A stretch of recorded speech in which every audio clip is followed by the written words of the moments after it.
Price the lord. ದೇವರು ನಮಗೆ ಸ್ತೋತ್ರವಾಗಲಿ. ಬಿಡುಗಡೆ ಸಂದೇಶ ಕಾರ್ಯಕ್ರಮಕ್ಕೆ ನಾನು ನಿಮ್ಮೆಲ್ಲರನ್ನು ಯೇಸು ಕ್ರಿಸ್ತನ ನಾಮದಲ್ಲಿ ಸ್ವಾಗತಿಸ್ತೇನೆ. ನಾವು ಪ್ರಾರ್ಥನೆ ಮಾಡೋಣ. ಪರಲೋಕದಲ್ಲಿರುವ ತಂದೆ ದೇವರೇ, ಯೇಸು ಕ್ರಿಸ್ತನ ನಾಮದಲ್ಲಿ ನನ್ನ ಪಾದ ಸನ್ನಿಧಾನಕ್ಕೆ ನಾವು ಬಂದಿದ್ದೇವೆ. ನಾವು ಧ್ಯಾನ ಮಾಡುತ್ತೀವಿ ಸಂದೇಶವನ್ನು ನಿನ್ನ ಪವಿತ್ರಾತ್ಮೆಯಲ್ಲಿ ಅಭಿಷೇಕಿಸು. ಪವಿತ್ರಾತ್ಮೆ ನಾನು ನಿನ್ನನ್ನು ಸ್ವಾಗತಿಸ್ತೇನೆ. ನಮ್ಮ ಒಳ್ಳೆಯ ಬೋಧಕನಾಗಿ ಇದ್ಕೊಂಡು ಇವತ್ತಿನ ಸಂದೇಶದ ಮುಖಾಂತರ ನಿನ್ನ ಜನರ ಸಂಗಡ ಮಾತನಾಡು. ಪವಿತ್ರಾತ್ಮನೇ, ಈ ವಾಕ್ಯ ಕೇಳುವ ಪ್ರತಿಯೊಂದು ಆತ್ಮಗಳಿಗೆ ಜೀವವನ್ನು, ಪ್ರೋತ್ಸಾಹವನ್ನು, ಬಿಡುಗಡೆಯನ್ನುಂಟು ಮಾಡಿ ನಾನು ಬೇಡಿಕೊಳ್ತೇನೆ ಯೇಸು ಕ್ರಿಸ್ತನ ನಾಮದಲ್ಲಿ, ಆಮೇನ್. ಇವತ್ತು ನಾವು ಧ್ಯಾನ ಮಾಡ್ತೇವೆ ಇಬ್ರಿಯವರಿಗೆ ಬರೆದ ಪತ್ರಿಕೆ 3ನೇ ಅಧ್ಯಾಯದಲ್ಲಿ 12ರಿಂದ 14ನೇ ವಾಕ್ಯ ತನಕ. ಸೋದರರೇ, ನೋಡಿಕೊಳ್ಳಿರಿ, ಜೀವ ಸ್ವರೂಪನಾದ ದೇವರನ್ನು ಬಿಟ್ಟು ಹೋಗುವ ಅಪನಂಬಿಕೆಯುಳ್ಳ ಕೆಟ್ಟ ಹೃದಯವು ನಿಮ್ಮೊಳಗೆ ಯಾವನಲ್ಲಿಯೂ ಇರಬಾರದು. ನಿಮ್ಮಲ್ಲಿ ಒಬ್ಬರಾದರೂ ಪಾಪದಿಂದ ಮೋಸ ಹೋಗಿ ಕಠಿಣರಾಗದಂತೆ ಇವತ್ತು ಎಂಬ ಕಾಲವು ಇರುವ ತನಕ ಪ್ರತಿನಿತ್ಯವೂ ಒಬ್ಬರನ್ನೊಬ್ಬರು ಎಚ್ಚರಿಸಿರಿ. ಮೊದಲಿಂದಿರುವ ಭರವಸೆಯನ್ನು ಅಂತ್ಯದವರೆಗೂ ದೃಢವಾಗಿ ಹಿಡಿದುಕೊಳ್ಳುವ ಪಕ್ಷಕ್ಕೆ ಕ್ರಿಸ್ತನಲ್ಲಿ ಪಾಲುಗಾರಾಗಿದ್ದೇವಲ್ಲ. ಈ ವಾಕ್ಯದಲ್ಲಿ ನಾವು ನೋಡ್ತೇವೆ, ಅಪೊಸ್ತಲ ಪೌಲ ನೋಡ್ತೇನೆ, ಸಹೋದರರೇ ನೋಡಿಕೊಳ್ಳಿರಿ, ಜೀವ ಸ್ವರೂಪನ ದೇವರನ್ನು ಬಿಟ್ಟು ಹೋಗುವ ಅಪನಂಬಿಕೆಗಳ ಕೆಟ್ಟ ಹೃದಯವು ನಿಮ್ಮಲ್ಲಿ ಯಾವನಲ್ಲಿಯೂ ಇರಬಾರದು. ಯಾಕೆ ಈ ರೀತಿ ಅಪೊಸ್ತಲ ಪೌಲ ಹೇಳ್ತಾನೆ? ಯಾಕೆ ಅಪನಂಬಿಕೆ ಹೃದಯ ಬರಬಾರದು? ಅದು ಹೇಗೆ ಬರ್ತದೆ? ಅದಕ್ಕೆ ಹೇಗೆ ಉತ್ತೇಜನ ಮಾಡಿಕೊಳ್ಳಬೇಕು? ಹೇಗೆ ನಿಮ್ಮ ಭರವಸೆಯನ್ನು ಕಡಿಮೆ ಕಾಪಾಡಿಕೊಳ್ಳಬೇಕು? ಮತ್ತು ಕೆಲವೊಂದು ಸಂಗತಿಯನ್ನು ಅತಿ ವಿವರ ನೋಡುತ್ತದೆ. ಮೊದಲನೇ ಸಂಗತಿ ನೋಡ್ತೇವೆ, ಅಪನಂಬಿಕೆಯು ಬರದಂತೆ ಎಚ್ಚರಿಕೆ ಉಳ್ಳವರು ಆಗಬೇಕು. ನಾನು ನೋಡ್ತೇವೆ ಜ್ಞಾನೋಕ್ತಿ ಪುಸ್ತಕ 8ನೇ ಅಧ್ಯಾಯದಲ್ಲಿ 34ರಿಂದ 36ನೇ ವಾಕ್ಯ ತನಕ. ನನ್ನ ದ್ವಾರಗಳ ಬಳಿಯಲ್ಲಿ ಪ್ರತಿದಿನವೂ ಕಾಯುತ್ತಾ ಬಾಗಿಲಿನ ನಿಲುವುಗಳ ಹತ್ತಿರ ಜಾಗರೂಕನಾಗಿ ನನ್ನ ಮಾತುಗಳನ್ನು ಕೇಳುವವನು ಭಾಗ್ಯವಂತನು. ನೋಡಿದಲ್ಲಿ ಸೊಲೊಮೋನ್ ದಿನಾಳು ನೀವು ಪ್ರಾರ್ಥನೆ ಮಾಡಿದ ಹಾಗೆ ದೇವರ ವಾಕ್ಯವನ್ನು ಓದುವವರು, ದೇವರ ವಾಕ್ಯವನ್ನು ಧ್ಯಾನಿಸಲು ಅತಿ ಅಗತ್ಯವಾಗಿದೆ ಪ್ರಿಯರೇ. ಒಂದು ವೇಳೆ ನಿಮ್ಮ ಜೀವಿತದಲ್ಲಿ ವ್ಯಕ್ತಿಗತ ಪ್ರಾರ್ಥನೆ ಮತ್ತು ಅಷ್ಟೇ ಅಲ್ಲ, ಪ್ರಾರ್ಥನೆ ನಂತರ ವಾಕ್ಯ ಓದುವುದು, ವಾಕ್ಯ ಧ್ಯಾನ ಮಾಡೋ ಒಂದು ಅಭ್ಯಾಸ ನಿಮ್ಮ ಜೀವಿತ ಇಲ್ಲದಿದ್ದರೆ ಅಪನಂಬಿಕೆಯು ಬರ್ತದೆ. ಅಪನಂಬಿಕೆಯು ಬರದಂತೆ ದಿನಾಲು ನಿಮ್ಮ ವೈಯಕ್ತಿಕವಾಗಿ ಅಥವಾ ಕುಟುಂಬವಾಗಿ ಪ್ರಾರ್ಥನೆ ಜೀವಿತ ಬೇಕು. ಅದರೊಟ್ಟಿಗೆ ವಾಕ್ಯ ಓದುವುದು, ವಾಕ್ಯ ಧ್ಯಾನ ಎರಡೂ ಇಂಪಾರ್ಟೆಂಟ್ ಆಗಿದೆ. ಯಾಕೆಂದರೆ ಸೊಲೊಮೋನ್ ನನ್ನ ದ್ವಾರಗಳ ಬಳಿಯಲ್ಲಿ ಪ್ರತಿದಿನ ಕಾಯುತ್ತಾ ಬಾಗಿಲು ನಿಲುವುಗಳ ಹತ್ತಿರ ಜಾಗರೂಕನಾಗಿ ನನ್ನ ಮಾತನ್ನು ಕೇಳುವನು ಭಾಗ್ಯವಂತನು. ಯಾವ ನನ್ನ ಹೊಂದುತ್ತಾನೋ ಅವನು ಜೀವವನ್ನು ಹೊಂದುತ್ತಾನೆ. ಅಂದರೆ ದೇವರ ವಾಕ್ಯನ ಓದುವುದಾದರೆ, ದೇವರ ವಾಕ್ಯ ಧ್ಯಾನ ಮಾಡುವುದಾದರೆ ಯಾವ ನಿಮ್ಮಲ್ಲಿ ಜೀವವು, ನಿಮ್ಮ ನಂಬಿಕೆಯು ಅಭಿವೃದ್ಧಿ ಆಗ್ತದೆ. ನಿಮ್ಮ ನಂಬಿಕೆಯು ಅಭಿವೃದ್ಧಿ ಆಗಬೇಕು. ನಿಮ್ಮ ಆತ್ಮಿಕ ಜೀವ ಸಿಗಬೇಕಾದರೆ ಪ್ರಾರ್ಥನೆ ಮತ್ತು ದೇವರ ವಾಕ್ಯದ್ದು ಎರಡು ಒಟ್ಟಾಗಿ ಹೋಗಬೇಕು. ಯಾವುದು ಒಂದಲ್ಲ, ಪ್ರಾರ್ಥನೆ ಮಾಡಬೇಕು, ಹಾಗೆ ದೇವರ ವಾಕ್ಯ ಓದಬೇಕು, ದೇವರ ವಾಕ್ಯನ ಓದಬೇಕು. ಎರಡು ಅತಿ ಇಂಪಾರ್ಟೆಂಟ್. ಯಾವಾಗ ನೀವು ದೇವರ ಓದುತ್ತೀರೋ ಆ ವಾಕ್ಯ ಓದುವಾಗ ನಿಮ್ಮೊಳಗೆ ಆತ್ಮದಲ್ಲಿ ಜೀವ ಬರ್ತದೆ. ನಿಮ್ಮ ನಂಬಿಕೆ ಅದು ಉತ್ತೇಜನ ಆಗುತ್ತೆ, ನಿಮ್ಮ ನಂಬಿಕೆ ಅಭಿವೃದ್ಧಿ ಆಗ್ತದೆ ಹೊಂದಿದೆ. ಮತ್ತು ಇವನ ಕಟಾಕ್ಷಕ್ಕೆ ದೇವರ ಅಧ್ಯಯನ ಗುರಿ ಆಗ್ತೀರಿ ಎಂಬುದರಲ್ಲಿ ಸೊಲೊಮೋನ್ ಹೇಳ್ತಾನೆ. 30ನೇ ವಾಕ್ಯ ನೋಡ್ತೇವೆ, ಯಾವ ನನಗೆ ತಪ್ಪು ಮಾಡ್ತಾನೋ ಅವನು ತನ್ನ ಆತ್ಮಕ್ಕೆ ಕೇಡು ಮಾಡಿಕೊಳ್ಳುತ್ತಾನೆ. ಅದರ್ಥವಾಗಿದೆ. ನೀವು ದಿನಾಲು ಬೈಬಲ್ ಓದುವ ಅಭ್ಯಾಸ ನೀವು ಇಟ್ಟುಕೊಳ್ಳದಿದ್ದರೆ, ದೇವರ ವಾಕ್ಯ ದಿನ ಓದದಿದ್ದರೆ, ವಾಕ್ಯ ಧ್ಯಾನ ಮಾಡಿದರೆ ನಿಮ್ಮ ಆತ್ಮಕ್ಕೆ ಕೇಡು ಮಾಡಿಕೊಳ್ಳುತ್ತೀರಿ. ಯಾಕೆಂದರೆ ಅಪನಂಬಿಕೆಯು ಪ್ರೇರೆ ವಾಕ್ಯ ಓದದಿದ್ದರೆ ಆ ಅಪನಂಬಿಕೆ ನಿಮ್ಮ ಹೊರದಲ್ಲಿ ಪ್ರವೇಶಿಸ, ಅದು ದುಷ್ಟ ಆತ್ಮವದೆ. ಅದಕ್ಕೆ ದಿನಾಲು ವಾಕ್ಯನ ಓದೋದು, ವಾಕ್ಯ ಧ್ಯಾನ ಮಾಡೋದು, ಪ್ರಾರ್ಥನೆ ಮಾಡೋದು ಅದು ಅತಿ ಅಗತ್ಯವಾಗಿದೆ. ಆ ಅಪನಂಬಿಕೆ ದುರಾತ್ಮ ನಿಮ್ಮ ಒಳಗೆ ಪ್ರವೇಶ ಮಾಡದಂತೆ, ಅದು ಅಪನಂಬಿಕೆ ದುರಾತ್ಮ ನಿಮ್ಮನ್ನು ಆಕ್ರಮಣ ಮಾಡದಂತೆ ವಾಕ್ಯ ಓದಲೇ ಬೇಕು ಪ್ರಿಯರೇ. ಇಲ್ಲದೆ ಯಾರು ವಾಕ್ಯ ಓದಿಲ್ಲವೋ, ಯಾರು ವಾಕ್ಯ ಧ್ಯಾನ ಮಾಡಿದರೋ ಅವರು ತಮ್ಮ ಆತ್ಮ ಕೇಡು ಮಾಡಿಕೊಳ್ಳುತ್ತಾನೆ. ನನ್ನನ್ನು ಹಾಗೆ ಮಾಡುವವರು ಮರಣವನ್ನು ಪ್ರೀತಿಸ್ತಾರೆ. ಅದರ್ಥ ದೇವರ ವಾಕ್ಯ ಪ್ರೇರೆ ನೀವು ಓದಲೇಬೇಕು. ಒಂದು ವೇಳೆ ಯಾವ ಕಾರಣಕ್ಕೂ ದೇವರ ವಾಕ್ಯ ಓದಿಲ್ಲವೋ ಅದರ್ಥ ನೀವು ಅದು ಹಾಗೆ ಮಾಡ್ತೀರಿ, ಆ ವಾಕ್ಯದ ಮೇಲೆ ನಿಮಗೆ ಪ್ರೀತಿ ಇಲ್ಲ, ಆಗ ಪ್ರೇರೆ ನಿಮ್ಮ ಆತ್ಮದಲ್ಲಿ ಮರಣ ಅಪನಂಬಿಕೆ ಹೃದಯ ಬರ್ತದೆ. ಅದಕ್ಕೆ ಪ್ರೇರೆ ಪ್ರಾರ್ಥನೆ ಮತ್ತು ವಾಕ್ಯ ಓದುವ ಅಭ್ಯಾಸ ಮಾಡಬೇಕು. ಮತ್ತು ಪ್ರಾರ್ಥನೆ ವಾಕ್ಯ ಓದೋದು ಎಂದಿಗೂ ಮರೆತು ಬಿಡೋದು, ಅದು ಅತಿ ಅಗತ್ಯ. ನಿಮ್ಮ ನಂಬಿಕೆ ಜೀವವಾಗಿರಬೇಕು, ನಂಬಿಕೆ ಬಲವಣಿಗೆ ಆಗಬೇಕಾದ್ರೆ. ಇನ್ನು ಕೆಲವು ದೃಷ್ಟ ನೋಡ್ರೆ ಯಾಕೆ ವಾಕ್ಯ ಬೇಕು, ಪ್ರಾರ್ಥನೆ ಬೇಕು ಎಂಬುದನ್ನು ನೋಡುತ್ತಾರೆ. ಅಪೊಸ್ತಲರ ಕೃತ್ಯ 2ನೇ ಅಧ್ಯಾಯದಲ್ಲಿ 42ನೇ ವಾಕ್ಯ. ಇವರು ಅಪೊಸ್ತಲರ ಬೋಧನೆಯನ್ನು ಕೇಳುವುದರಲ್ಲಿಯೂ ಸಹೋದರ ಅನುನ್ನತಿಯಲ್ಲೂ ರೊಟ್ಟಿ ಮುರಿದಲ್ಲಿಯೂ ಪ್ರಾರ್ಥನೆಗಳಲ್ಲೂ ನಿರತರಾಗಿದ್ದರು. ಅಷ್ಟೇ ಅಲ್ಲದೆ ನೀವು ಪ್ರತಿ ಆದಿತ್ಯವಾರ ಸಭೆಯಾಗಿ ಸೇರಿ ಬರುವುದು, ಉಪವಾಸ ಪ್ರಾರ್ಥನೆ ಸೇರಿ ಬರುವುದು ಅದು ಅತಿ ಅಗತ್ಯವೇ. ವ್ಯಕ್ತಿಗತ ದಿನಾಲೂ ನಿಮ್ಮ ಪ್ರಾರ್ಥನೆ ಬೇಕು, ವಾಕ್ಯ ಬೇಕು. ಅದೇ ವಾರಕ್ಕೆ ಒಂದಿನವಾದ ನೀವು ಸಭೆಯಾಗಿ ಪ್ರಾರ್ಥನೆಗಳಲ್ಲಿ ರೊಟ್ಟಿ ಮುರಿದಲ್ಲಿ ನಿರತರಾಗ ಅತಿ ಇಂಪಾರ್ಟೆಂಟ್. ಯಾಕೆಂದರೆ ನೀವು ಸಭೆಯಾಗಿ ಸೇರಿ ಬರುವಾಗ ಪವಿತ್ರಾತ್ಮನು ಸಭೆಯಲ್ಲಿ ದೇವರ ಸೇವಕರ ಸಂಗಡ ಮಾತನಾಡ್ತಾನೆ, ಪ್ರವಾದನೆ ಮುಖಾಂತರ ಮಾತನಾಡ್ತಾನೆ, ಉತ್ತೇಜನ ವಾಕ್ಯದ ಮುಖಾಂತರ ಈ ರೀತಿ ದೇವರ ವಾಕ್ಯನ ಎಷ್ಟು ಕೇಳುತ್ತೀರೋ ಸಭೆಯಾಗಿ ಅಷ್ಟು ನಿಮ್ಮ ಆತ್ಮ ಉತ್ತೇಜನವಾಗುತ್ತೆ, ನಿಮ್ಮ ನಂಬಿಕೆ ಅಭಿವೃದ್ಧಿ. ಒಂದು ವೇಳೆ ಆದಿತ್ಯವಾರ ದಿವಸ ಈ ಪ್ರಾರ್ಥನೆ ಈ ಸಭೆಯನ್ನು ಆಚರಣೆ ಮಾಡುವುದಾದರೆ ಅಪನಂಬಿಕೆ ಬರ್ತದೆ. ಅದೇ ಅಪನಂಬಿಕೆ ಬರದಂತೆ ವ್ಯಕ್ತಿಕ ಪ್ರಾರ್ಥನೆ, ವ್ಯಕ್ತಿಕ ವಾಕ್ಯ ಧ್ಯಾನ ಅತಿ ಇಂಪಾರ್ಟೆಂಟ್. ಹಾಗೆ ಸಭೆಯಾಗಿ ಸೇರಿ ಬರುವುದು ಅತಿ ಪ್ರಾಮುಖ್ಯವಾಗಿದೆ. ಅದಕ್ಕೆ ಇನ್ನೊಂದು ವಾಕ್ಯ ನೋಡೋಪ್ರೆ ಇಬ್ರಿಯವರೆಗೆ ಬರೆದ ಪತ್ರಿಕೆ 10ನೇ ಅಧ್ಯಾಯದಲ್ಲಿ 25ನೇ ವಾಕ್ಯ. ಸಭೆಯಾಗಿ ಕೂಡಿಕೊಳ್ಳುವುದನ್ನು ಕೆಲವರು ರೂಢಿಯಾಗಿ ಬಿಟ್ಟಿರೋ ಪ್ರಕಾರ ನಾವು ಬಿಟ್ಟು ಬಿಡದೆ ಒಬ್ಬರನ್ನೊಬ್ಬರು ಎಚ್ಚರಿಸೋಣ. ಕರ್ತನ ಪ್ರತ್ಯಕ್ಷತೆಯ ದಿನವು ಸಮೀಪಿಸುತ್ತಾ ಬರುತ್ತದೆ ಎಂದು ನೀವು ನೋಡುವುದರಿಂದ ಇದನ್ನು ಮತ್ತಷ್ಟು ಮಾಡಿರಿ. ಅತಿ ಸ್ಪಷ್ಟವಾಗಿ ಎಚ್ಚರಿಕೆ ಕೊಡ್ತಾನೆ.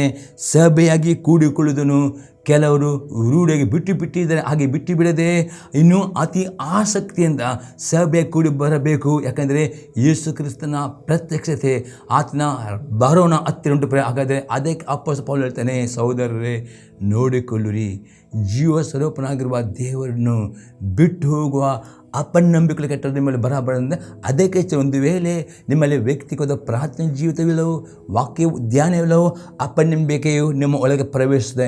ಅಷ್ಟೇ ನೀವು ಪ್ರತಿ ಆದಿತ್ಯವಾರ ಸಭೆಗೆ ಸೇರಿ ಬರಲಿಲ್ಲ, ಆಸಕ್ತಿಯನ್ನು ಕಳೆದುಕೊಂಡು ನೀವು ಸಭೆಗೆ ಬರೆದಿಲ್ಲವೋ ಅಪನಂಬಿಕೆ ಬರ್ತದೆ. ಅದಕ್ಕೆ ಅಪೊಸ್ತಲ ಪೌಲನು ಹೇಳ್ತಾನೆ, ಎಂದಿಗೂ ಯಾವ ಕಾರಣಕ್ಕೂ ಆದಿತ್ಯವಾರ ದಿನ ನಿಮ್ಮ ಮನೆಯಲ್ಲಿ ಕುಳಿತುಕೊಳ್ಳಬೇಡ್ರಿ. ನಮ್ಮ ಸಭೆಗೆ ನಂಬಿಕಸ್ಥರಾಗಿ ನೀವು ಆದಿತ್ಯವಾರ ಸೇರಿ ಅತಿ ಅಗತ್ಯವಾಗಿದೆ. ಆದಿತ್ಯ ಮನೆಯಲ್ಲಿ TV ನೋಡಿಕೊಂಡು ಕೂತು ಹಾಗೆ ನೋಡಬೇಡಿ. ಆದಿತ್ಯವಾರ ಈಗ ಸಭೆಗೆ ಅವಕಾಶ ಉಂಟು. ಸಭೆಗೆ ಸೇರಿ ಬರಲಿ ಅವಕಾಶ ಇರುವಾಗ ನೀವು ಮನೆಯಲ್ಲಿ ಕೂತ್ಕೊಳ್ಳದೆ ಆದಷ್ಟು ನೀವು ಪ್ರತಿ ಆದಿತ್ಯವಾರ ಯಾವ ಕಾರಣಕ್ಕೂ ಆದಿತ್ಯ ದಿನ ಸಭೆ ಸೇರಿದನ್ನು ಅದು ಮಿಸ್ ಮಾಡದಂತೆ ನೀವು ಕಾಪಾಡಿಕೊಳ್ಳುವುದಾದರೆ ನಿಮ್ಮ ಆತ್ಮಿಕ ಜೀವಿತವು, ನಿಮ್ಮ ನಂಬಿಕೆ ಅಭಿವೃದ್ಧಿ ಆಗ್ತದೆ. ಅಪನಂಬಿಕೆ ನಿಮ್ಮೊಳಗೆ ಬರೋದಿಲ್ಲ. ಅದಕ್ಕೆ ಎಚ್ಚರಿಕೆ ಇರಬೇಕು ಎಂದು ಅಪೊಸ್ತಲ ಪೌಲನು ಹೇಳುತ್ತಾನೆ. ಯಾಕಂದರೆ ಯೇಸು ಕ್ರಿಸ್ತನ ಬರೋಣ, ಆತನ ಪ್ರತ್ಯಕ್ಷತೆ ನೀವು ನೆನೆಸದ ದಿನದಲ್ಲಿ ಬರ್ತದೆ. ಅದಕ್ಕೆ ಆತನ ಪ್ರತ್ಯಕ್ಷತೆಯಲ್ಲಿ ಆತನ ರಕ್ಷಣೆ ಪಾಲುಗಾರಾಗಬೇಕಾದರೆ ನಿಮ್ಮಲ್ಲಿ ನಂಬಿಕೆ ಬೇಕು. ಆ ನಂಬಿಕೆಯು ವರದಿಯಾಗಬೇಕಾದರೆ ವ್ಯಕ್ತಿಕ ಪ್ರಾರ್ಥನೆ, ವ್ಯಕ್ತಿಕ ವಾಕ್ಯಧ್ಯಾನ, ಸಭೆಗೆ ಸೇರಿಬಿಡು ಅತಿ ಅಗತ್ಯವಾಗಿದೆ. ಈಗ ಎರಡನೇ ಸಂಗತಿ ನೋಡ್ತೇವೆ, ನಿಮ್ಮ ಹೃದಯವು ವಂಚಿಸಲ್ಪಡದಂತೆ ಕಾಪಾಡಿಕೊಳ್ಳಬೇಕು. ನಾವು ನೋಡ್ತೇವೆ ಯೆರೆಮೀಯನ ಪ್ರವಾದನೆ ಪುಸ್ತಕ 17ನೇ ಅಧ್ಯಾಯದಲ್ಲಿ 9 ಮತ್ತು 10ನೇ ವಾಕ್ಯ. ಹೃದಯವು ಎಲ್ಲಕ್ಕಿಂತಲೂ ವಂಚಕ, ಗುಣವಾಗದ ರೋಗಕ್ಕೆ ಒಳಗಾಗಿದೆ, ಅದನ್ನು ಯಾರು ತಿಳಿದಾರು. ಒಂದು ನಾನು ಪ್ರತಿಯೊಬ್ಬನಿಗೂ ಕರ್ಮಫಲವನ್ನು ಅವನವನ ನಡತೆಗೆ ತಕ್ಕ ಹಾಗೆ ಕೊಡಬೇಕೆಂದು ಹೃದಯವನ್ನು ಪರೀಕ್ಷಿಸುವವನು, ಅಂತರಿಂದನು ಶೋಧಿಸುವವನು ಆಗಿದ್ದೇನೆ. ಏನು ಹೇಳ್ತೇನೆ? ಹೃದಯವು ವಂಚಕವಾದವರು ಅಪೊಸ್ತಲ ಪೌಲನು ಹೇಳ್ತಾನೆ, ನಿಮ್ಮಲ್ಲಿ ಕೆಟ್ಟ ಹೃದಯ ಬರೆದು ನೋಡಿಕೊಳ್ಳಿರಿ. ಒಂದು ಕೆಟ್ಟ ಹೃದಯ ಅದು ಹೃದಯ ವಂಚಿಸ್ತದೆ. ವಂಚನೆ ಮಾಡದಂತೆ ಜಾಗರೂಕರಾಗಬೇಕಾದರೆ ವ್ಯಕ್ತಿಕ ಪ್ರಾರ್ಥನೆ, ಬೈಬಲ್ ಓದುವುದು, ಧ್ಯಾನಗಳು, ಸಭೆಗೆ ಸೇರಿ ಬರುವುದು, ಪಶ್ಚಾತ್ತಾಪ ಪಡುವುದು ಪಾಪಕ್ಕೆ ಅತಿ ಅಗತ್ಯವಾಗಿ. ಯಾಕಂದರೆ ದೇವರು ನಿಮ್ಮ ಹೃದಯವನ್ನು ಶೋಧಿಸಿಕೊಂಡು ನಿಮ್ಮ ನಡತೆ ತಕ್ಕಾಗಿ ಪ್ರತಿಫಲ ಕೊಡುತ್ತಾನೆ. ಆತನ ಯಾವ ಪಕ್ಷಪಾತವಿಲ್ಲ. ಹಾಗಾದರೆ ಈ ಲೋಕದಲ್ಲಿ ನೀವು ಜೀವಿಸುವ ಈ ಜೀವನ ಪರ್ಯಂತ ಆಶೀರ್ವಾದ ನಿಮಗೆ ಬೇಕು, ಆರೋಗ್ಯ ಬೇಕು, ಸಮೃದ್ಧಿ ನಿಮಗೆ ಬೇಕು, ಸಮಾಧಾನ ನಿಮಗೆ ಬೇಕು, ಒಳ್ಳೆಯ ದಿವಸಗಳು ನೀವು ನೋಡಬೇಕು, ಎಲ್ಲ ರೀತಿಯ ಒಳ್ಳೆಯ ರೀತಿಯಲ್ಲಿ ಸಮೃದ್ಧಿ ಅನುಭವ ಮಾಡಬೇಕು. ಹಾಗಾದರೆ ದೇವರಿಗೆ ಬೇಕು ವಿಧೇಯತೆ. ಯಾವಾಗ ದೇವರ ವಾಕ್ಯ ವಿಧೇಯರಾಗ್ತೀರಿ 100% ಜೀವನ ಪರ್ಯಂತ ಸುಖ, ಸಮಾಧಾನ, ಸಂತೋಷ, ಆರೋಗ್ಯ ಎಲ್ಲನೂ ಹೊಂದಿಕೊಳ್ಳುತ್ತೀರಿ. ಮತ್ತು ಈ ಜೀವನ ಪರ್ಯಂತ ಸುಖವಾಗಿ ಈ ಪರ್ಯಂತ ಜೀವನ ಈ ಒಂದು ಯಾತ್ರೆಯನ್ನು ಮುಗಿಸಿಕೊಂಡು ಸಂತೋಷವಾಗಿ ಪರಲೋಕಕ್ಕೆ ಹೋಗ್ತೀರಿ. ಆದರೆ ದೇವರ ವಾಕ್ಯ ಅವಿಧೇಯತೆ ನಿಮ್ಮಲ್ಲಿ ಬರುವುದಾರೆ ಆ ಅವಿಧೇಯತೆ ಪ್ರತಿಫಲವಾಗಿ ಕಷ್ಟ, ಸಂಕಟ, ರೋಗ ಎಲ್ಲ ಬಂದು ನಿಮ್ಮ ಜೀವನ ಪರ್ಯಂತ ಕಷ್ಟ. ಅದಕ್ಕೆ ಅದು ಬೇಡ. ಅದಕ್ಕೋಸ್ಕರ ಅಪೊಸ್ತಲ ಪೌಲನು ಅಂತಾನೆ, ಕೆಟ್ಟ ಹೃದಯವು ನಿಮ್ಮೊಳಗೆ ಬರದಂತೆ ನೋಡಿಕೊಳ್ಳಬೇಕು. ಹೊಸ ಒಡಂಬಡಿಕೆಯಲ್ಲಿ ಇನ್ನು ಅದರ ಅರ್ಥ ನೋಡೋಪ್ರೆ ರೋಮಾಪುರದವರಿಗೆ ಬರೆದ ಪತ್ರಿಕೆ 2ನೇ ಅಧ್ಯಾಯದಲ್ಲಿ 4ರಿಂದ 11ನೇ ವಾಕ್ಯ ತನಕ. ಆತನ ಅಪಾರವಾದ ದಯ, ಸಹನ, ದೀರ್ಘಶಾಂತಿಗಳನ್ನು ಅಸಡೆ ಮಾಡುತ್ತೀಯ. ಮನಸ್ಸು ಬೇರೆ ಮಾಡಿಕೊಳ್ಳುವುದಕ್ಕೆ ದೇವರ ಉಪಕಾರವು ನಿನ್ನನ್ನು ಪ್ರೇರಿಸುತ್ತೆಂಬುದು ನಿನಗೆ ಗೊತ್ತಿಲ್ಲವೇ? ಅಪೊಸ್ತಲರೇ, ಯೇಸು ಕ್ರಿಸ್ತನನ್ನು ಯಾರು ನಂಬಿಟ್ಟಿರೋ ಆತ ನಿಮ್ಮ ಕರ್ತನ ಓಡಿಯನ್ನು ಅಂಗೀಕಾರ ಮಾಡಿದ್ದೀರಿ. ದೇವರು ನಿಮ್ಮ ನೀತಿವಂತನಾಗಿ ನಿರ್ಣಯ ಮಾಡಿದ್ದಾನೆ. ನೀವು ನೀತಿವಂತ ಯಾರ್ಯಾರು ಯೇಸು ಕ್ರಿಸ್ತನನ್ನು ನಿಮ್ಮ ಸ್ವಂತ ಕರ್ತನು ಓಡಿನೆಂಬುದಾಗಿ ಅಂಗೀಕಾರ ಮಾಡಿದ್ದೀರಿ, ನೀಡಿ ಮುಳುಗಿದಿಷ್ಟು ಅಂತ ತೆಗೆದುಕೊಂಡಿದ್ದೀರಿ, ನೀವು ನೀತಿವಂತರು ಆಗಿದ್ದೀರಿ. ಅದೇ ನೀತಿವಂತರ ಆದ ನಂತರ ದಿನ ಆ ನೀತಿವಂತಿಕೆ ನೀನು ಅಭಿವೃದ್ಧಿ ಆಗಬೇಕು. ಆ ನೀತಿವಂತಿಕೆ ಆದ ನಂತರ ದೇವರ ಆತ್ಮನ ಸಭೆಗೆ ಸೇರಿ ಬರುವಾಗ, ವ್ಯಕ್ತಿಕವಾಗಿ ನೀವು ಬೈಬಲ್ ಓದುವಾಗ, ನಿಮ್ಮ ಪಾಪಗಳಿಗೆ ನಿಮಗೆ ಪಶ್ಚಾತ್ತಾಪ ಅರಿವನ್ನು ಉಂಟುವಾಗ ನಿಮ್ಮ ಹೃದಯವನ್ನು ಕೃಪೆ ಉಂಟು ಎಂಬುದಾಗಿ ಆ ಪಾಪವನ್ನು ದಲ್ಲಿ ಜೀವಿಸಬಾರದು. ಯಾಕಂದರೆ ಅಪ್ಪಸಪ್ಪನೇ ದೇವರು ತುಂಬ ಕೃಪಾಳು ದೇವರು ತುಂಬ ದಯಾಳು. ನಿಮ್ಮ ಮಾಡಿದ ಪಾಪಕ್ಕೆ ಅದು ಕೂಡಲೇ ಶಿಕ್ಷೆ ಕೊಡದ, ಅದಕ್ಕೋಸ್ಕರ ಆ ಶಿಕ್ಷೆ ಬರುವುದಿಲ್ಲ. ಕೃಪೆ ಉಂಟು ಎಂಬುದನ್ನು ಕಂಟಿನ್ಯೂಸ್ ಪಾಪ ಮಾಡಬಾರದು.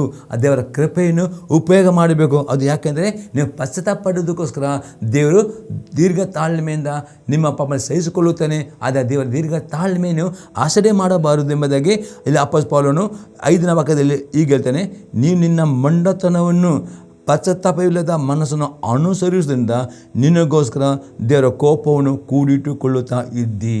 ಒಂದು ವೇಳೆ ಅದು ಯೇಸು ಕ್ರಿಸ್ತನ ನಂಬಿಕೆಟ್ಟವರಿಗೆ ದೇವರ ಕೃಪೆ ಧಾರಾಳ ಉಂಟು. ಯೇಸು ಕ್ರಿಸ್ತನು ಕೃಪೆಯನ್ನು ಕೊಡುತ್ತಾನೆ. ಆತನು ತುಂಬ ದಯಾಳು, ಕೃಪಾಳು, ತುಂಬ ದೀರ್ಘ ತಾಳ್ಮೆ ಉಳ್ಳವನು. ಆತ ಅಲ್ಲೊಂದು ಪ್ರಕಾರ ಪಾಪ ಮಾಡಿದ ಕೂಡಲೇ ಶಿಕ್ಷೆ ಕೊಡುವುದಿಲ್ಲ, ತುಂಬ ತಾಳ್ಮೆಯಿಂದ ಸಹಿಸುತ್ತಾನೆ. ಅದಕ್ಕೆ ದೇವರು ಸಭೆಯಾಗಿ ಸೇರಿ ಬರೋದಕ್ಕೆ ದೇವರು ಅಪ್ಪಣೆ ಕೊಟ್ಟಿದ್ದು. ಪ್ರತಿ ಆದಿತ್ಯವಾರ ನೀವು ಸಭೆಯಾಗಿ ಸೇರಿ ಬರೀಬೇಕು. ಅದೇ ಪ್ರತಿದಿನ ದೇವರ ವಾಕ್ಯ ಓದಬೇಕು. ಅಪನಂಬಿಕೆ ಬರದಂತೆ ಯಾವಾಗ ದೇವರ ವಾಕ್ಯದಲ್ಲಿ ಓದುತ್ತೀರೋ, ವಾಕ್ಯ ಧ್ಯಾನ ಮಾಡ್ತಾರೋ, ಸಭೆಗೆ ಸೇರಿ ಬರೀತಾರೋ, ಪವಿತ್ರಾತ್ಮನ ಸಭೆಯಲ್ಲಿ ಸೇವಕರ ಮುಖಾಂತರ, ವಾಕ್ಯದ ಮುಖಾಂತರ ನಿಮ್ಮ ಪಾಪಗಳನ್ನು ನಿಮಗೆ ಅರಿವನ್ನು ತರುವಾಗ ಕೃಪೆ ಉಂಟು ಎಂಬುದಾಗಿ ಆ ಕೃಪೆ ತಿರಸ್ಕಾರ ಮಾಡಬಾರದು. ಒಂದು ವೇಳೆ ತಿರಸ್ಕಾರ ಮಾಡುವುದಾದರೆ ನೀವು ನೆನೆಸಿದ ಗಳಿಗೆಯಲ್ಲಿ ಅಂದರೆ ದೇವರ ಕೋಪವನ್ನು ಕೊಟ್ಟುಕೊಳ್ಳುತ್ತೀರಿ. ಮತ್ತು ನೆನೆಸಿದ ಗಳಿಗೆಯಲ್ಲಿ ಆ ದೇವರ ಶಿಕ್ಷೆ ಬರ್ತದೆ. ಅದಕ್ಕೆ ಅಪೊಸ್ತಲನು ಎಚ್ಚರಿಕೆ ಕೊಡುತ್ತಾನೆ, ಕೆಟ್ಟ ಹೃದಯ ಅಂದರೆ ನಿಮ್ಮ ಹೃದಯ ವಂಚಿಸಲ್ಪಡದಂತೆ. ಅದಕ್ಕೆ ಏನು ಹೇಳ್ತಾನೆ, ಹೃದಯವು ಎಲ್ಲಕ್ಕಿಂತಲೂ ವಂಚಕ. ಅದಕ್ಕೋಸ್ಕರ ನಿಮ್ಮ ಹೃದಯ ವಂಚನೆ ಮಾಡಿದರೆ ನಿಮಗೆ ಏನು ಸಿಗ್ತದೆ? ಅಪೊಸ್ತಲ ಪೌಲನು ಒಂದು ವೇಳೆ ದೇವರು ಕೃಪೆ ಉಂಟು, ನಿಮ್ಮ ಪಾಪಕ್ಕೆ ಶಿಕ್ಷೆ ಕೊಡುವುದಿಲ್ಲ ಎಂಬುದಾಗಿ ತಿಳಿದುಕೊಂಡು ನಿರಂತರ ಪಾಪ ಜೀವಿಸ್ತಾ ಹೋಗುವುದಾದರೆ, ಪಶ್ಚಾತ್ತಾಪ ಪಡೆದಿದ್ದರೆ ಅಪೊಸ್ತಲ 5ನೇ ವಾಕ್ಯದಲ್ಲಿ ಹೇಳ್ತಾನೆ, ನಿಮಗೋಸ್ಕರ ದೇವರ ಕೋಪವನ್ನು ಕುಳಿತುಕೊಳ್ಳುತ್ತೀರಿ. ಮತ್ತು ಹೇಳ್ತಾನೆ, ದೇವರ ಕೋಪವು ನ್ಯಾಯದ ತೀರ್ಪು ಪ್ರಕಟವಾಗುವ ದಿವಸ ಬರುತ್ತದಷ್ಟೇ.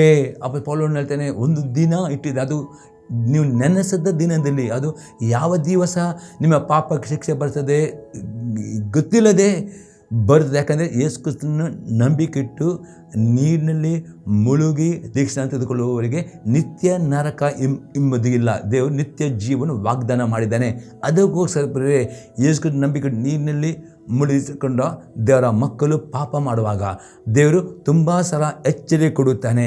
ಅದೇ ಅವರು ಆ ದೇವರ ಎಚ್ಚರಿಕೆಯನ್ನು, ಆ ದೇವರ ಕೃಪೆ ತಿರಸ್ಕಾರ ಮಾಡುವುದರೆ ಅವ್ರು ನೆನೆಸಿದ ಸಮಯದಲ್ಲಿ ಅವರಿಗೆ ಆ ಪಾಪಕ್ಕೆ ಶಿಕ್ಷೆ ಬರ್ತದೆ. ಅದು ಕಷ್ಟ, ರೋಗ, ಸಮಸ್ಯೆ, ಶೋಧನೆಗಳು ಮೇಲೆ ಯಾಕೆ ಬರ್ತದೆ? ಅದು ನೀವು ಪಶ್ಚಾತ್ತಾಪ. ಅದಕ್ಕೆ ಆ ರೀತಿಯ ಕಷ್ಟ ನಿಮಗೆ ಬೇಡವಾದರೆ ನೀವು ದೇವರ ಕೃಪೆಯನ್ನು ತಿರಸ್ಕಾರ ಮಾಡಬಾರದು ಎಂಬುದೇ ಅಪೊಸ್ತಲ ಪೌಲನಲ್ಲಿ ಎಚ್ಚರಿಕೆ ಕೊಡುತ್ತಾನೆ. ಮತ್ತು ನಾವು ನೋಡ್ತೇವೆ ಆತನು 6ನೇ ವಾಕ್ಯದಲ್ಲಿ, ಆತನು ಪ್ರತಿಯೊಬ್ಬನಿಗೆ ಅವನವನ ಕೃತ್ಯಗಳಿಗೆ ತಕ್ಕ ಪ್ರತಿಫಲವನ್ನು ಕೊಡುವನು. ದೇವರು ನಿಮ್ಮ ನಡತೆ, ನಿಮ್ಮ ಕೃತ್ಯ ತಕ್ಕ ಅದಕ್ಕೆ ದೇವರಿಗೆ ಭಯಪಡುವರಾಗಬೇಕು. ದೇವರು ತುಂಬ ದಯಾಳು, ಕೃಪಾಳು, ತುಂಬ ದೀರ್ಘ ತಾಳ್ಮೆಯುಳ್ಳವನು. ಅಲ್ಲೊಂದು ಪ್ರಕಾರ ಪಾಪ ಮಾಡಿದ ಕೂಡಲೇ ಶಿಕ್ಷೆ ಕೊಡುವುದಿಲ್ಲ. ಆದರೂ ಹೊಸ ನಂಬಿಕೆ ಕೃಪೆ ಉಂಟು ಎಂಬುದಾಗಿ ಆ ಕೃಪೆಯನ್ನು ತಿರಸ್ಕಾರ ಮಾಡಬಾರದು. ನೀವು ಅದು ಕೃಪೆ ಕೊಳ್ಳಲ್ಪಟ್ಟಿದೆ, ಪಶ್ಚಾತ್ತಾಪ ಪಡಲಿಕ್ಕೆ ಒಂದೇ ಪಶ್ಚಾತ್ತಾಪ ಪಡೆದೆ ಅದೇ ರೀತಿ ಪಾಪ ಮುಂದುವರಿಸಿದರೆ ನೆನೆಸಿದ ಗಲಿಗೆ ನಿಮಗೆ ಶಿಕ್ಷೆಗಳು ಬರ್ತವೆ, ಕಷ್ಟ. ಅದಕ್ಕೆ ಅವಕಾಶ ಕೊಡಬಾರದು ಎಂಬುದಾಗಿ ಅಪೊಸ್ತಲ ಪೌಲನಲ್ಲಿ ಎಚ್ಚರಿಕೆ ಕೊಡುವನಾಗಿದ್ದ. 7ನೇ ವಾಕ್ಯ ನೋಡ್ತೇವೆ, ಯಾರು ಪ್ರಭಾವ, ಮಾನ, ನಿರ್ಲಯತೆಗಳನ್ನು ಹೊಂದಬೇಕೆಂದು ಒಳ್ಳೆಯದನ್ನು ಬೇಸರಗೊಳ್ಳದೆ ಮಾಡುತ್ತಾರೋ ಅವರಿಗೆ ನಿತ್ಯ ಜೀವನ ಕೊಡೋನು. ಅಪೊಸ್ತಲನು ಹೇಳ್ತಾನೆ, ಯೇಸು ನಂಬಿಕೆ ಇಟ್ಟುಕೊಂಡು ನೀಲಿ ಮುಳುಗಿಕೊಂಡು ದೇವರ ವಾಕ್ಯ ವಿಧರೆಕೊಂಡು ಒಳ್ಳೆಯ ಕ್ರಿಯೆಗಳು ದೇವರ ಬಗ್ಗೆ ಇದರ ನಡುವುದರೆ ಅವರಿಗೆ ನಿತ್ಯ ಜೀವ ದೇವರು ಕೊಡುತ್ತಾನೆ ಎಂಬ ಅಪೊಸ್ತಲನು ಹೇಳ್ತಾನೆ.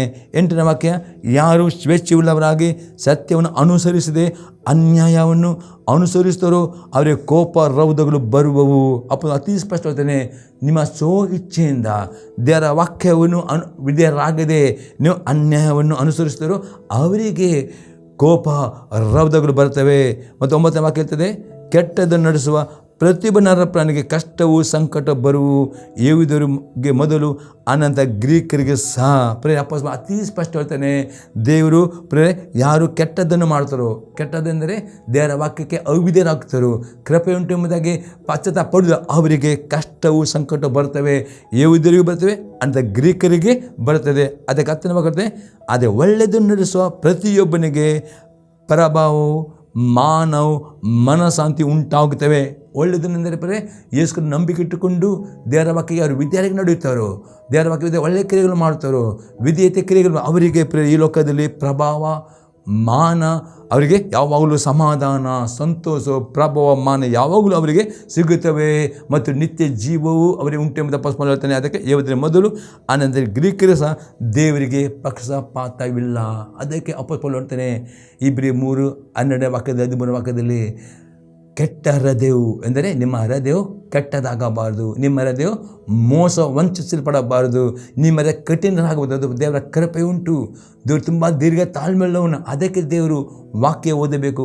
ವಾಕ್ಯ ಓದುವಾಗ ದೇವರ ಸಲ ಮಾತನಾಡ್ತಾನೆ. ಸಭೆಗೆ ಸೇರಿ ಬರಬೇಕು. ಸಭೆ ದೇವರ ಆತ್ಮನು ಪ್ರೇರೆ ಈ TV ಸಂದೇಶದ ಮುಖಾಂತರ ಮಾತನಾಡ್ತಾನೆ, ಸಭೆಯಲ್ಲಿ ಮಾತನಾಡ್ತಾನೆ, ಪ್ರವಾದನೆ ಮುಖಾಂತರ ಏನು ಈ ವಾಕ್ಯ ಕೇಳುವಾಗ ಲಕ್ಷವಿಟ್ಟು ಕೇಳುವುದರೆ ನಿಮಗೆ ಪಾಪ ಇರುವುದರೆ ದೇವರ ವಾಕ್ಯ ನಿಮಗೆ ಪಾಪದ ಬಗ್ಗೆ ಪವಿತ್ರ ಅರಿವನ್ನು ತೋರ್ತಾನೆ.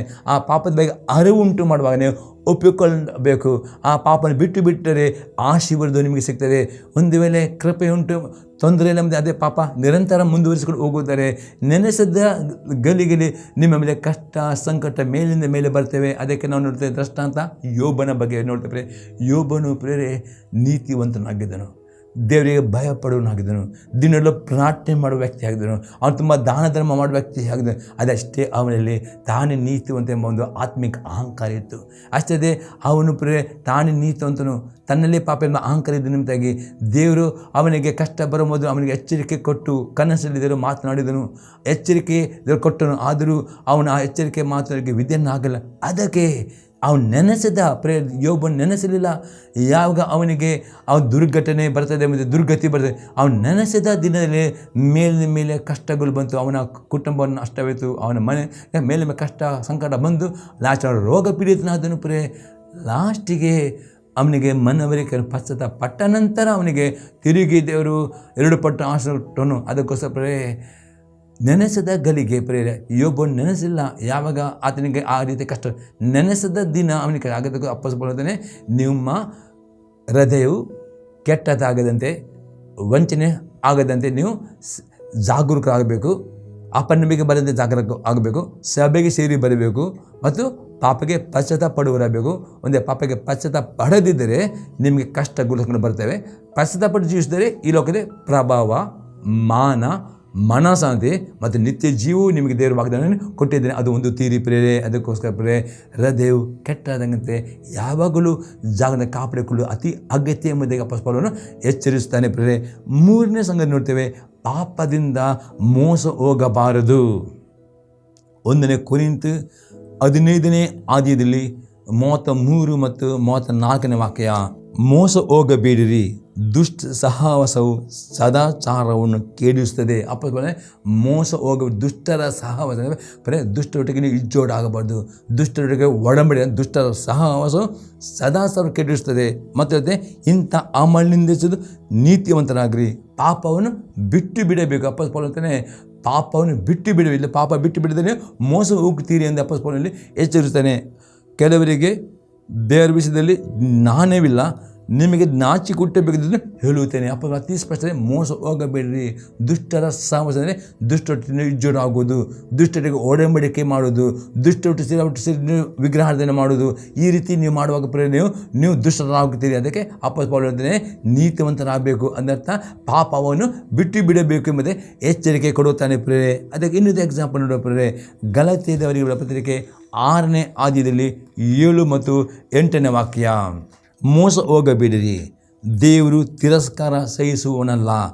ಮನಸ್ಸನ್ನು ಏನು ಬಿತ್ತುತ್ತಾನೋ ಅದನ್ನೇ ಕೊಯ್ಯಬೇಕು.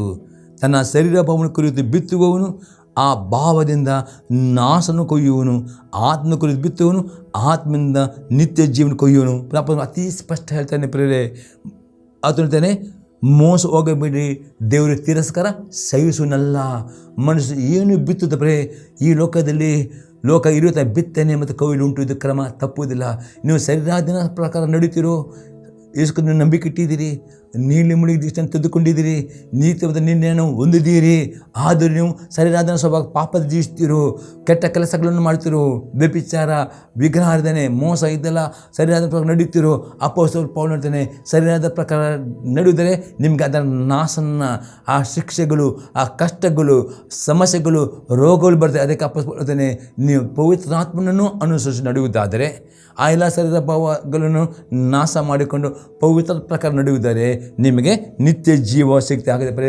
ನಿತ್ಯ ಜೀವ ನಿಮಗೆ ಸಿಗಬೇಕಾ? ನೀವು ಯೇಸು ನಂಬಿಕೆ ಇಟ್ಟವರು ನೀಲಿ ಮುಳಿದ ಕಡೆ ತನಕ ದೇವರ ಆತ್ಮನನ್ನು ಅನುಸರಿಸಿ ನಡೆಯಬೇಕು. ದೇವರ ಆತ್ಮನಿಗೆ ವಿಧೇಯರಾಗಬೇಕು. ಅದರ್ಥ ದೇವರ ವಾಕ್ಯಕ್ಕೆ ವಿಧೇಯರಾಗಿ ನಡೆಯುವುದಾದರೆ ನಿಮಗೆ ನಿತ್ಯ ಜೀವ ಉಂಟು. ಆದರೆ ಯೇಸು ನಂಬಿಕೆ ಇಟ್ಟುಕೊಂಡು ನೀಲಿ ಮುಳುಗಿದಿಷ್ಟು ಅಂದುಕೊಂಡು ನಿಮ್ಮ ಪಾಪ, ನಿಮ್ಮ ಶರೀರ ಭಾವದ ಪರ ನಡೆಯುವುದರೆ ಅದಕ್ಕೆ ನಾಶನ, ಅದೇ ಶಿಕ್ಷೆಗಳು, ಅದೇ ಕಷ್ಟಗಳು, ಸಂಕಟಗಳು, ವೇದನೆಗಳು, ರೋಗಗಳು ಬರ್ತವೆ. ನೀವು ಪಶ್ಚಾತ್ತಾಪ. ಅದಕ್ಕೋಸ್ಕರ ನೀವು ಆರಿಸಿಕೊಳ್ಳಬೇಕು ಯಾವುದು ಬೇಕು ನಿಮಗೆ ಸುಖ ಸಮಾಧಾನ ಬೇಕಾ? ಅದೇ ಪವಿತ್ರಾತ್ಮನ ಅನುಸರಿಸಿ ನಡೆಯಬೇಕು. ಮನುಷ್ಯನು ಏನು ಬಿತ್ತುತ್ತಾನೆ ಅದನ್ನೇ ಕೊಯ್ಯಬೇಕು. ಮೋಸ ಹೋಗಬಾರದು ಅಂದರೆ ಅಪೊಸ್ತಲನಲ್ಲಿ ಎಚ್ಚರಿಕೆಯನ್ನು ಕೊಡುತ್ತಾನೆ ಈಗ 4ನೇ ಸಂಗತಿ ನಾವು ನೋಡ್ತೇವೆ, ಸ್ವಸ್ಥ ಬೋಧನೆಗೆ ವಿಧೇಯರಾಗಬೇಕು. 2ನೇ ತಿಮೋತಿ ಪುಸ್ತಕ 3ನೇ ಅಧ್ಯಾಯದಲ್ಲಿ 16 ಮತ್ತು 17ನೇ ವಾಕ್ಯ. ದೇವ ಪ್ರೇರಿತವಾದ ಪ್ರತಿಯೊಂದು ಶಾಸ್ತ್ರವು ಉಪದೇಶಕ್ಕೂ, ಖಂಡನೆಗೂ, ತಿದ್ದುಪಾಟಿಗೂ, ನೀತಿ ಶಿಕ್ಷೆಗೂ ಉಪಯುಕ್ತವಾಗಿದೆ. ಆದ್ದರಿಂದ ದೇವರ ಮನುಷ್ಯನು ಪರಿವೀಣನಾಗಿ ಸಕಲ ಸತ್ಕಾರ್ಯಕ್ಕೆ ಸನ್ನದ್ಧನಾಗುನು. ಅಪೊಸ್ತಲನು ಪೌಲನು ಹೇಳ್ತಾರೆ, ಸ್ವಸ್ಥ ಬೋಧನೆ ನಿಮಗೆ ಬೇಕು ಆ ಸ್ವಸ್ಥ ಬೋಧನೆ ಯಾವಾಗಲೂ ನೆನಪುಗಳೇ, ಅದು ದೇವರ ಆತ್ಮನ ಪ್ರೇರಣೆಯಿಂದ ಯಾವ ಸೇವಕರು ಆ ವಾಕ್ಯನ ಬೋಧಿಸೋ ಅದು ನಿಮ್ಮ ಪಾಪವನ್ನು ಅದು ಖಂಡಿಸ್ತದೆ, ಅದು ನಿಮಗೆ ತಿದ್ದುತ್ತದೆ, ಅದು ನಿಮಗೆ ಎಚ್ಚರಿಕೆ. ಆ ಸ್ವಸ್ಥ ಬೋಧನೆ ಅದು ವಿಧೇಯತೆ. ಆ ವಿಧೇಯತ್ವಕ್ಕೆ ನೀವು ಅಂದರೆ ಆ ಸ್ವಸ್ಥ ಬೋಧನೆ ಕೇಳಿಕೊಂಡು ವಿಧೇಯರಾಗುವುದೇ ಎಲ್ಲ ರೀತಿಯಲ್ಲಿ ಆತ್ಮಿಕವಾಗಿ ಪರಿಪಕ್ವರಾಗ್ತೀರಿ. ಸಾಕಷ್ಟು ಈ ರೀತಿ ಸ್ವಸ್ಥ ಬೋಧನೆಗೆ ನೀವು ವಿಧೇಯರಾಗಿ ನಡೆಯಬೇಕು ನಿಮಗೆ ಆಶೀರ್ವಾದ, ಸಮಾಧಾನ, ಸಂತೋಷ, ಪ್ರಭಾವ, ಮಾನ, ಮನಶಾಂತಿ, ನಿತ್ಯ ಜೀವ ಹೊಂದಿಕೊಳ್ಳಬೇಕಾದ ಒಂದು ವೇಳೆ ನೀವು ಈ ಸ್ವಸ್ಥ ಬೋಧನೆ ಹೊಂದಿಕೊಳ್ಳುವುದಿಲ್ಲೋ ಆಗ ನಿಮ್ಮ ಕಷ್ಟ, ಸಂಕಟಗಳು, ವೇದನೆ ಬರ್ತದೆ. ಅದಕ್ಕೆ ಅಪೊಸ್ತಲನು ಎಚ್ಚರಿಕೆ ಕೊಡುತ್ತಾನೆ ಇನ್ನಿದು ಅರ್ಥ ನೋಡುವ ಸ್ವಸ್ಥ ಬೋಧನೆ ಹೇಗೆ ಇರ್ತದೆ ಎಂಬುದಾಗಿ. 2 ತಿಮೋತಿ ಚಾಪ್ಟರ್ 4 verse 1-3. 2ನೇ ತಿಮೋತಿ ಬರೆದ ಪತ್ರಿಕೆ 4ನೇ ಅಧ್ಯಾಯದಲ್ಲಿ 1ರಿಂದ 3ನೇ ವಾಕ್ಯ ತನಕ. ದೇವರ ಮುಂದೆ ಮತ್ತು ಜೀವಿಸುವವರಿಗೂ ಸತ್ತವರಿಗೂ ನ್ಯಾಯ ತೀರಿಸಲಿಕ್ಕೆ ಬರುವ ಕ್ರಿಸ್ತ ಯೇಸುವಿನ ಮುಂದೆ ಆತನ ಪ್ರತ್ಯಕ್ಷದ ಮೇಲೆಯೂ ಆತನ ರಾಜ್ಯದ ಮೇಲೆಯೂ ಆಣಿಟ್ಟು ನಾನು ನಿನಗೆ ಖಂಡಿತವೇ ಹೇಳುವುದೇನೆಂದರೆ, ದೇವರ ವಾಕ್ಯವನ್ನು ಸಾರು. ಅನುಕೂಲವಾದ ಕಾಲದಲ್ಲಿಯೂ ಅನುಕೂಲವಿಲ್ಲದ ಕಾಲದಲ್ಲಿಯೂ ಅದರಲ್ಲಿ ಆಸಕ್ತನಾಗಿರು. ಪೂರ್ಣ ದೀರ್ಘಶಾಂತಿಯಿಂದ ಉಪದೇಶಿಸುತ್ತಾ ಖಂಡಿಸು, ಗದರಿಸು, ಎಚ್ಚರಿಸು. ಯಾಕೆಂದರೆ ಜನರು ಸ್ವಸ್ಥ ಬೋಧನೆಯನ್ನು ಸಹಿಸಲಾರದ ಕಾಲವು ಬರುತ್ತದೆ. ಅದರಲ್ಲಿ ಅವರು ತೀಟೆ ಕಿವಿಗಳುಳ್ಳವರಾಗಿ ತಮ್ಮ ದುರಾಸೆಗಳಿಗೆ ಅನುಕೂಲದ ಅನೇಕ ಉಪದೇಶಕರನ್ನು ಇಟ್ಟುಕೊಳ್ಳುವರು. ಅವರು ಸತ್ಯ ಬೋಧನೆ ಕಿವಿಗೊಡದೆ ಕಲ್ಪನಾ ಕಥೆಗಳನ್ನು ಕೇಳುವುದಕ್ಕೆ ಹೋಗುವರು. ಅವರು ಅತಿ ಸ್ಪಷ್ಟ ಹೇಳ್ತಾರೆ ಇವತ್ತು ಅನೇಕರು ಯೇಸು ನಂಬಿಕೆ ಇಡುತ್ತಾರೆ, ನೀರು ಮುಳಿದ ಅದೇ ಬರ್ತಾ ಅವರು ಸತ್ಯ ಬೋಧನೆ ಕಿವಿಗೊಡದೆ ಕಲ್ಪನಾ ಕಥೆ ಕೇಳುವುದಕ್ಕೆ ಅಥವಾ ಅವರು ಒಂದು ದುರ್ಬೋಧನೆ ಕಿವಿಗೊಡದೆ. ಅದೇ ಸ್ವಸ್ಥ ಬೋಧನೆ ಯಾವಾಗಲೂ ಅದು ಪಾಪವನ್ನು ಖಂಡಿಸ್ತದೆ. ಅಪೊಸ್ತಲನಾದ ಪೌಲನು ತಿಮೋತಿಗೆ ಹೇಳ್ತಾನೆ, ನೀನು ದೀರ್ಘಶಾಂತಿಯಿಂದ ಉಪದೇಶಿಸುತ್ತಾ ಖಂಡಿಸು, ಗದರಿಸು, ಎಚ್ಚರಿಸು. ಯಾಕೆಂದರೆ ಜನರು ಸ್ವಸ್ಥ ಬೋಧನೆ ಸಹಿಸಲಾರದ ಕಾಲು ಬರ್ತದೆ. ಹಾಗಾದರೆ ಸ್ವಸ್ಥ ಬೋಧನೆ ಪ್ರೇರೆ ನೀವು ಹೇಗೆ ಗುರುತಿಸಿದ್ರೆ ದೇವರ ಸೇವಕರು ಪವಿತ್ರಾತ್ಮನ ಪ್ರೇರೇಪಣೆಯಿಂದ, ಪವಿತ್ರಾತ್ಮ ಅಭಿಷೇಕದಿಂದ ಯಾವ ಸೇವಕರು ಮಾತನಾಡುತ್ತಾರೋ ಆ ಸೇವಕರು ಮಾತ್ರ ಪ್ರತಿಯೊಂದು ಸಂದೇಶ ಪ್ರೇರೆ ಪಾಪದಲ್ಲಿ ಜೀವಿಸುವವರಿಗೆ ಅದು ಪಾಪನ ಖಂಡಿಸ್ತದೆ, ಪಾಪದ ಜೀವನ ಗದರಿಸ್ತದೆ, ಅವರಿಗೆ ನ್ಯಾಯ ತೀರ್ಪಿನ ಪ್ರಕಾರ ಎಚ್ಚರಿಕೆ ಕೊಡುತ್ತಾರೆ ಮತ್ತು ಅವರಿಗೆ ವಿಧೇಯತ್ವಕ್ಕೆ ಆ ಬೋಧನೆ ನಡೆಸುತ್ತೆ. ಹಾಗಾದರೆ ಪ್ರೇರೆ ಇವತ್ತು ಅಪೊಸ್ತಲನು ಹೇಳ್ತಾನೆ, ನಿಮಗಿರುವ ಆ ನಿತ್ಯ ಜೀವ ಯೇಸುವನ್ನು ನಂಬಿಕೆ ಇಟ್ಟಿದ್ದೀರಿ, ನೀರು ನಿಮ್ಮುಳಿದು ಇಷ್ಟನ್ನು ತೆಗೆದುಕೊಂಡಿದ್ದರ ಮುಖಾಂತರ ನಿತ್ಯ ಜೀವ ಎಂಬ ಆ ಭರವಸೆಯನ್ನು ಹೊಂದಿಕೊಂಡಿದ್ದೀರಿ. ಆ ಭರವಸೆ ಕಡೆ ತನಕ ಕಾಪಾಡಿಕೊಳ್ಳಬೇಕಾದ್ರೆ ಅಪೊಸ್ತಲನು ಹೇಳ್ತಾನೆ, ಸ್ವಸ್ಥ ಬೋಧನೆ, ಪಾಪವನ್ನು ಖಂಡಿಸಬೇಕು, ನಿಮಗೆ ಪಾಪವನ್ನು ಗದರಿಸಬೇಕು, ನಿಮಗೆ ಪಾಪದ ಬಗ್ಗೆ ಎಚ್ಚರಿಕೆ, ಅಂಥ ಬೋಧನೆ ನೀವು ಕೇಳುವವರಬೇಕು. ಅಂಥ ಬೋಧನೆ ನೀವು ಮರೆತು ಬಿಡೋದು ವಿಧರಾಗುವುದಾದರೆ ಪ್ರೇ ಆ ಬೋಧನೆ ನಿಮ್ಮಲ್ಲಿ ಇರುವುದರೆ ಅದರಿಂದ ಅಪನಂಬಿಕೆ ಬರುವುದಿಲ್ಲ, ಕೆಟ್ಟ ಹೃದಯ ಬರುವುದಿಲ್ಲ, ಮೋಸ ಹೋಗುವುದಿಲ್ಲ ಮತ್ತು ಕಡೆ ತನಕ ಆ ಯೇಸು ಕ್ರಿಸ್ತನ ಆ ಬರೋಣ ತನಕ ನೀವು ಎಚ್ಚರವಾಗಿಕೊಂಡು 5 ಮಂದಿ ಬುದ್ಧಿವಂತಿಕೆಯ ಕನ್ನಿಕೋಪದಲ್ಲಿ ನಿಮ್ಮ ಆತ್ಮಲೆ ಎಣ್ಣೆ ಇಟ್ಟುಕೊಂಡು ಆ ಒಂದು ಯೇಸು ಕ್ರಿಸ್ತನ ಪ್ರತಿಲೆ ಪಾಲುರಾಗುತ್ತೀರಿ. ಒಂದು ವೇಳೆ ಪ್ರೇರೆ ನಿಮ್ಮ ಹೃದಯವು ಮೋಸ ಹೋಗುವುದಾದರೆ, ನಿಮ್ಮಲ್ಲಿ ಅಪನಂಬಿಕೆ ಬಂದರೆ, ಈ ಸ್ವಸ್ಥ ಬೋಧನೆ ಬಿಟ್ಟು ನೀವು ಕಲ್ಪನಾ ಕಥೆಗಳಿಗೂ ಅಥವಾ ಪ್ರೇರೆ ಪಾಪದ ಜೀವಿಸಿದರೆ ಪ್ರಿಯ ಆ ಭರವಸೆ ಕಳೆದುಕೊಳ್ಳುತ್ತೀರಿ. ಅದಕ್ಕೆ ನಿಮಗೆ ಕೊಟ್ಟ ಭರವಸೆ, ಆ ನಿತ್ಯ ಜೀವ ಎಂಬ ಭರವಸೆ, ಆ ನಿತ್ಯ ಜೀವ ಎಂಬ ಕೊಟ್ಟ ಒಂದು ಗಿಫ್ಟ್, ಆ ವರವನ್ನು ಕಡೆ ತನಕ ಕಾಪಾಡಿಕೊಳ್ಳಬೇಕು ಎಂಬುದು ಅಪೊಸ್ತಲನು ಎಚ್ಚರಿಕೆ ಕೊಡುತ್ತಾನೆ. ದೇವರು ನಿಮ್ಮ ಸ್ತೋತ್ರವಾಗಲಿ. ಈ ಸಂದೇಶವು ನೀವು ಉತ್ತೇಜನ ಆಗೋದು ನಿಮ್ಮ ಅಭಿಪ್ರಾಯ ತಿಳಿಸಿರಿ. ನಿಮಗೆ ನಾವು ಪ್ರಾರ್ಥನೆ ಮಾಡ್ತೇವೆ. ನಾವು ಪ್ರಾರ್ಥನೆ ಮಾಡೋಣ. ಪರಲೋಕದ ತಂದೆ ದೇವರೇ, ಯೇಸು ಕ್ರಿಸ್ತನ ನಾಮದಲ್ಲಿ ಸ್ತೋತ್ರವನ್ನು ಕೊಂಡಾಡ್ತೇನೆ. ಈ ಸಂದೇಶದ ಮುಖಾಂತರ ನಿನ್ನ ಜನಸಂಘಗಳನ್ನು ಮಾತನಾಡಿದಿ, ಎಚ್ಚರಿಕೆಯನ್ನು ಕೊಟ್ಟಿದ್ದಿ ದೇವ. ಈ ವಾಕ್ಯಕ್ಕೆ ಪ್ರತಿಯೊಬ್ಬರಿಗೆ ಕೃಪೆಯನ್ನು ದಯಪಾಲಿಸು. ಪ್ರತಿದಿನ ದೇವ ಅವ್ರ ನಂಬಿಕೆ ಜೀವಿತದಲ್ಲಿ ದೇವ ಅಭಿವೃದ್ಧಿ ಹೊಂದುವಂತೆ, ನಂಬಿಕೆಯನ್ನು ಅವರು ಕಾಪಾಡಿಕೊಳ್ಳುವಂತೆ, ಸ್ವಸ್ಥ ಬೋಧನೆಗೆ ವಿದ್ಯಾರ್ಥಿ ನಡೆಯುವಂತೆ ನೀನು ಕೊಟ್ಟ ಆ ಭರವಸೆ, ಆ ನಿತ್ಯ ಜೀವವನ್ನು ಕಡೆ ತನಕ ಕಾಪಾಡಿಕೊಳ್ಳಲು ನಿನ್ನ ಕೃಪೆಯನ್ನು ದೇವ ಈ ವೀಕ್ಷಕರಿಗೆ ಕೊಡಬೇಕು. ಮತ್ತು ಪ್ರತಿಯೊಬ್ಬರ ನಿನ್ನ ಆಶೀರ್ವಾದ ದೇವ ನಾನು ಬೇಡುತ್ತೇನೆ. ಪ್ರತಿಯೊಂದು ರೋಗಿಗಳನ್ನು ಗುಣ ಮಾಡಬೇಕು ನಾನು ಬೇಡಿಕೊಳ್ತೇನೆ. ಪ್ರತಿಯೊಬ್ಬರ ಕಷ್ಟದಲ್ಲಿ ಅವರಿಗೆ ಎಲ್ಲ ಕಷ್ಟದಿಂದ, ಎಲ್ಲ ರೋಗದಿಂದ ಯೇಸು ಕ್ರಿಸ್ತನಲ್ಲಿ ಬಿಡುಗಡೆಗೊಳಿಸ್ತೇನೆ. ಯೇಸು ಪ್ರತಿಯೊಬ್ಬರನ್ನ ಆಶೀರ್ವಾದ ಮಾಡ್ತೇನೆ ಯೇಸು ಕ್ರಿಸ್ತನ ನಾಮದಲ್ಲಿ. ಆಮೇನ್. Praise the Lord. ದೇವರಿಬ್ಬರನ್ನು ಆಶೀರ್ವಾದ ಮಾಡಲಿ.